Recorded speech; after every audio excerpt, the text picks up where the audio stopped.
లక్ష్మీదేవి తన భక్తుల పట్ల చూపించే మహత్యాన్ని, సమయపాలన, డిసిప్లిన్ యొక్క విలువను తెలియజేసే మరొక అద్భుతమైన కథ ఈ వీడియోలో చూద్దాం.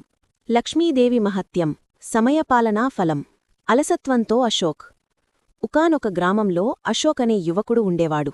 అతడు కష్టపడే స్వభావం కలవాడే అయినా పనిలో, జీవితంలో సరైన సమయపాలన, నియమం పాటించేవాడు కాదు.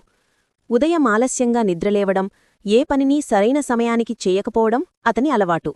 అయినప్పటికీ అతను ప్రతి శుక్రవారం లక్ష్మీదేవిని భక్తితో పూజించేవాడు. నేను లక్ష్మీదేవిని పూజిస్తున్నాను కాబట్టి ఆమె అనుగ్రహంతో ఎప్పుడో ఒకప్పుడు నాకు అదృష్టం వచ్చిపడుతుంది అని అతను నమ్మేవాడు.